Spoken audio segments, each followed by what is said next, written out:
Hello, I'm Wenyu. Today I will be presenting my data visualization project, a study on perfumes.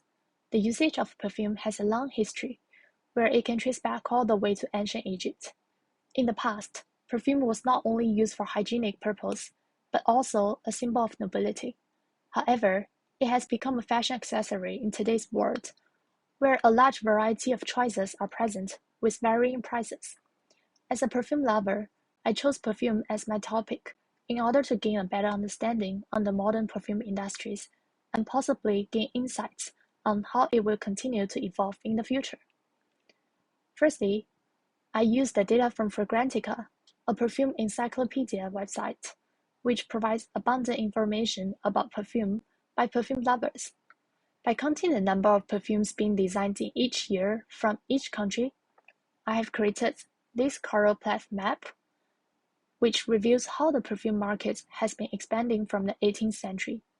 Initially, in the 1768, the earliest perfume recorded on Fragrantica was created in UK.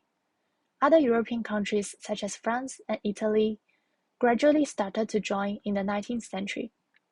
After the 20th century, the perfume industry expanded to the rest of the world, and the perfumes being created each year has significantly increased from then. Today, France, as one of the earliest countries that started to explore the fragrance industry, remains as the most famous country for perfumes. However, other countries such as the United States are also rapidly growing. Nowadays, there are 1,188 perfume brands based in the US, which is even more than France. Italy ranks third in the number of brands. After understanding the global market, I'm curious to find out with such a variety of choices, how often do people actually use perfumes?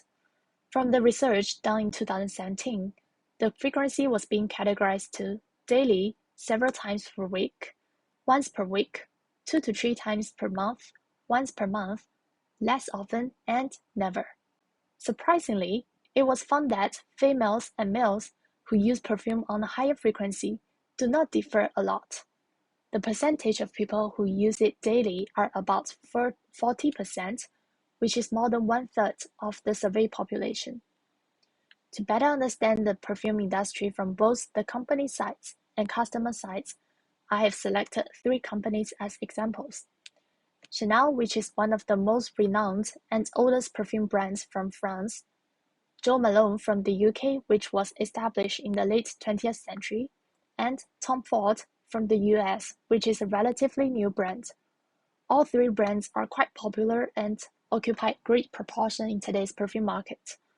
I've used bar charts to visualize how the number of creation of new perfumes varied over the years for these three brands. 2016 to 2020 seems to be the blooming period of new products. For each perfume, there's an average rating computed from all ratings given by users. I have plotted a box plot to compare the performance of these 3 brands. From the plot, it can be observed that out of the 3 brands, Chanel seems to have the highest average rating as compared to the others. There are also some extremely high rating given for Chanel perfumes. So what makes their perfumes so popular? I then decided to look at the composition of their perfumes. As perfumes usually consist of top notes, middle notes, and base notes, which have different ability of sustaining the scent, I've used word cloud to visualize what are the most commonly used notes in these 3 companies. The results are quite distinguished as shown on the word cloud. Top notes usually make use of citrus scents that last shorter. Middle notes are mainly floral scents, which are quite popular among female users, while woody scents such as amber and vanilla dominates the base notes. Moreover, the word cloud below attempts to provide a visualization on how each brand differ in the selection of notes. Chanel and Jo Malone are more similar in terms of their choice of notes, where rose and jasmine are commonly used. Tom Ford seems to have more variations on the choices of notes used.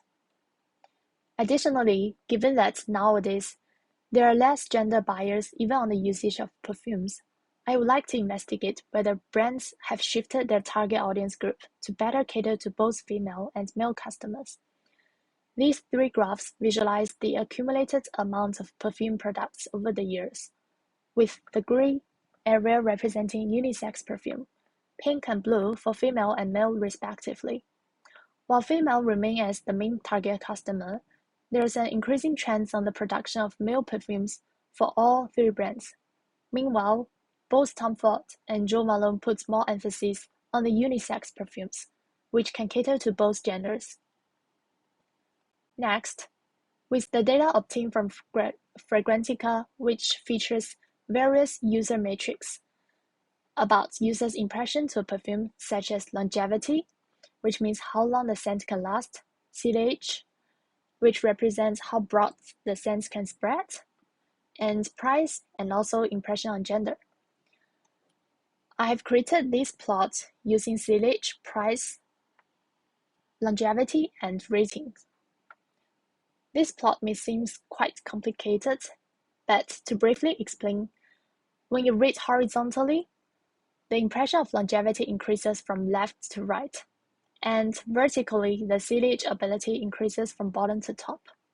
The y-axis of each plot representing whether the user think the price is reasonable, and x-axis shows the average rating given by the user. On the graph, each point represents a perfume whose brands can be distinguished by color. I'll take two squares as examples to further explain my finding. Looking at the box being highlighted in the middle, this square is where most number of perfumes fall in, with moderate longevity and moderate CDH. The more reasonable the price, the higher rating given by the user. However, no user has rated these perfumes as a great value or good value. Then look at the top right corner, where according to the user's rating, the perfumes with better longevity and CDH. Although many people have rated these perfumes as overpriced, or even way overpriced, the ratings are generally higher than 4.0, suggesting that people would give more recognition to perfumes with better longevity and CDH ability. This could be a potential improving direction for the perfume industries. Finally, I have come to the end of my presentation. Indeed, what I have explored are limited in attempting to explain the fragrance market, as I have restricted my investigations to the case study of 3 brands. More data could have been used for more detailed investigations. However, these serve as a good starting point for me and for everyone who has an interest in gaining understanding of the perfume industries.